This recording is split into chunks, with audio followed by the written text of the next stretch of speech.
Breaking news on Connecticut's news station. Former President Donald Trump says he's been federally indicted in the investigation into classified documents found at Mar-a-Lago.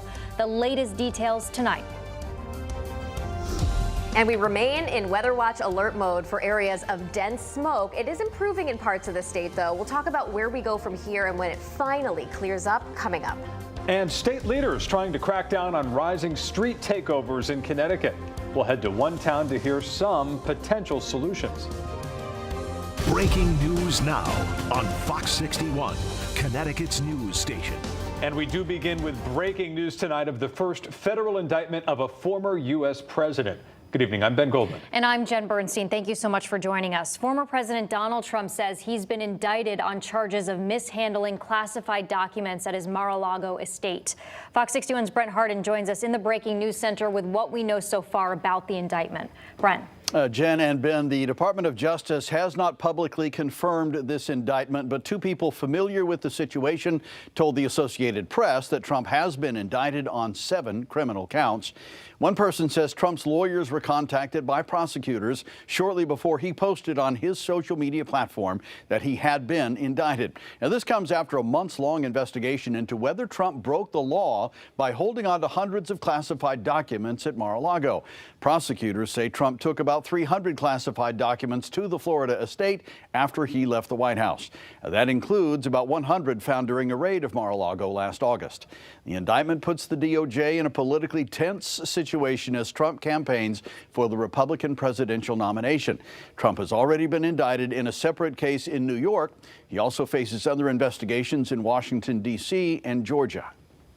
We've heard reports of former President Trump making statements to a reporter that he had retained classified documents. That's a knowing, wrongful retention of a document. You know, again, he could be hurt at the end of the day by his own words the most, as opposed to anything else.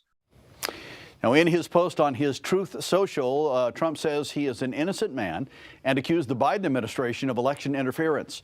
Trump says he is due in federal court in Miami on Tuesday afternoon. Here in the Breaking News Center, Brent Harden, Fox 61, Connecticut's news station. Jen and Ben, back to you. All right, thank you very much, Brent. And new at 10, the former president is asking for a new trial in an unrelated civil case with columnist E. Jean Carroll. A jury awarded Carroll $5 million after it concluded she was sexually abused by him in 1996 and was defamed by Trump's comments about her. Trump's lawyers are arguing the $2 million for sexual portion of the verdict was excessive, since the jury found that Carroll was not raped. Trump has repeatedly denied the claims and is also appealing the verdict as well.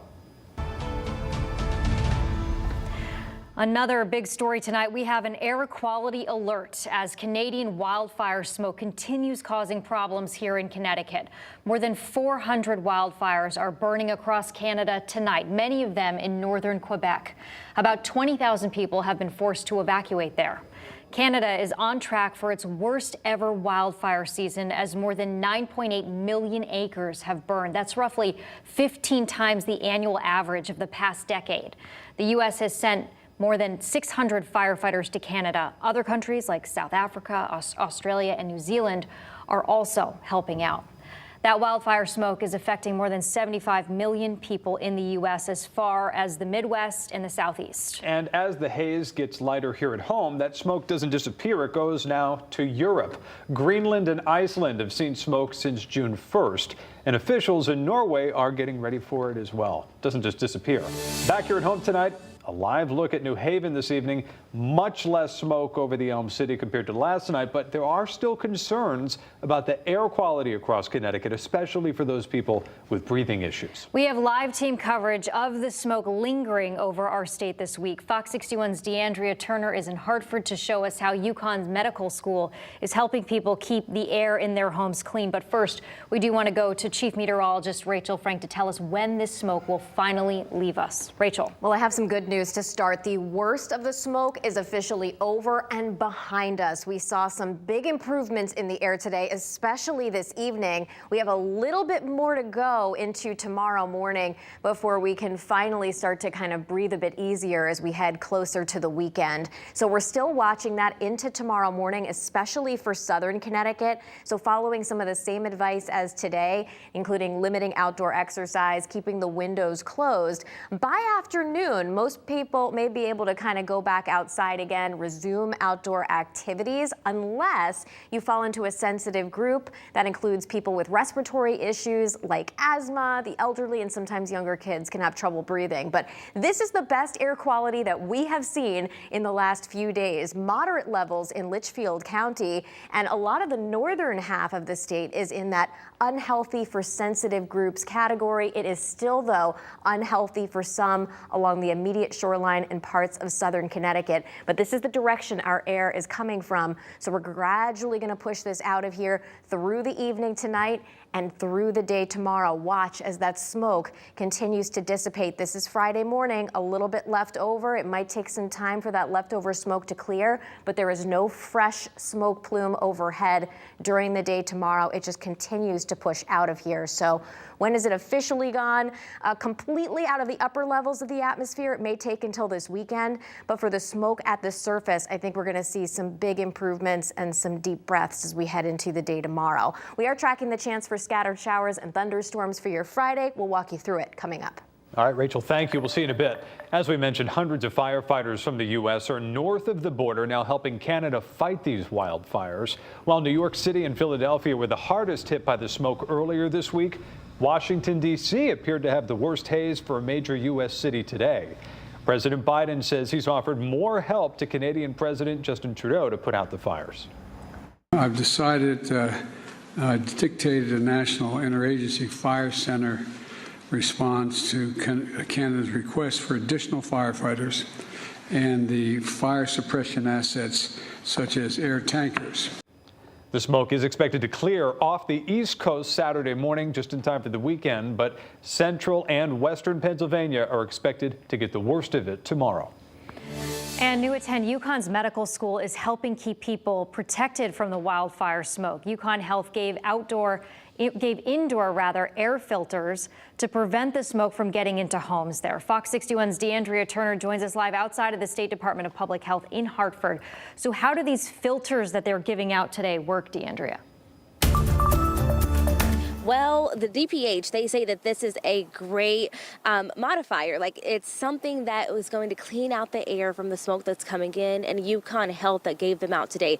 They have actually been making these since the peak of COVID-19. So having these on hand, they say it worked out perfectly to give them away completely free. Absolutely never.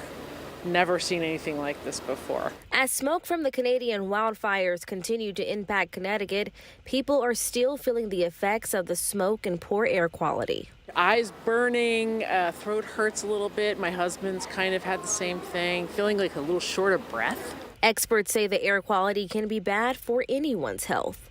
With that in mind, this is working out really well. Thursday, UConn Health gave out dozens of DIY indoor purifiers. Filters like this allow us to purify the air in our house by reducing the particle concentration. They went to anyone who wanted them, like Gregory Humphrey. I got cancer, so I'm dealing with cancer situation. So it's really tough for me, you know what I mean? So this is going to be something that I'll be able to use. And Dennis Buscarello. I figured it was a good idea. I mean, I guess the smoke is almost gone away, but wouldn't hurt to filter the air. So when you breathe it in, it's going to be clean air, not this dirty air out there. Okay. These DIY air purifiers were built by UConn students as part of the UConn Indoor Air Quality Initiative. The project started in 2021. It's as part of one of their projects. So they all come together and they build hundreds of boxes a semester. We pass them out to the communities. And the beautiful thing is, in moments like this, we already have these on hand, so we're able to give these to the communities for free. Now, another thing they say is that these air purifiers, they last from 9 to 12 months. And if you didn't get one today, it is DIY. So all of these tools, you can buy them at your local hardware store or even on Walmart. And it only takes 30 minutes to put it together. For now in Hartford, DeAndrea Turner, Fox 61, Connecticut's news station. Useful work, DeAndrea. Thank you. Our coverage does continue of the Canadian wildfire smoke in less than 10 minutes time here. For complete coverage and tips on how to stay safe outside, go to fox61.com or head to the free Fox 61 News app. Well, new at 10 state leaders tonight are looking to crack down on the rising number of street takeovers in cities and towns all across Connecticut. Yeah, Tolland is trying to stop them after a violent incident that happened last month. Fox 61's Gabby Molina joins us live in Tolland tonight to tell us what people want the town and state police to do. Gabby. Ben and Jen, the forum that was held here at Tolland Middle School tonight had to do specifically with an event that happened here in town back on May 21st, but these events are happening all over the state. And state police said tonight that they believe that it's largely high school aged teenagers behind these events using social media to coordinate them. Street takeovers have reached communities all around Connecticut. Large groups shutting down roads to perform dangerous car stunts while hundreds of spectators gather around before racing off to their next destination, sometimes at speeds of more than 160 miles per hour. Yeah, it's extremely dangerous. I mean, obviously they're impeding the traffic and possibly impeding emergency vehicles getting through when they shut down highways. On May 21st in Tolland, one of those incidents escalated when a car trying to get through got stuck in the middle of the crowd as people jumped on top of it. I've lived here for like over 40 years and never, ever heard anything like this. In the wake of that incident, there were several questions raised by local leaders and residents about the police response. And Thursday night, they were able to get some answers. I think me, along with a lot of other people here, aren't so mad that people were doing donuts in the middle of the road. It's that nobody showed up there. Connecticut State Police says there was an undercover investigation happening that night. And for the patrol response, there's certain guidance they follow. Troopers are urged to use extreme caution and monitor from a distance and respond if there's a threat to public safety. Those tactics and those techniques are very fluid, depending on what type of intelligence we're gathering as well. Police say these groups encourage participants to taunt police and have attacked and boxed in police vehicles in the past. State Police says it has a task force now working with the FBI to respond to and prevent street takeovers, and say they have stopped some from happening or escalating. They're monitoring, they're observing, gathering intelligence from different aspects of these street takeovers and street racers. There have been 2 arrests made already in the incident here in Tolland, and police say that there could be more coming. Coming up at 11, I'll have the details on what state lawmakers have also done to try to address these street takeovers. Live in Tolland, Gabby Molina, Fox 61, Connecticut's news station.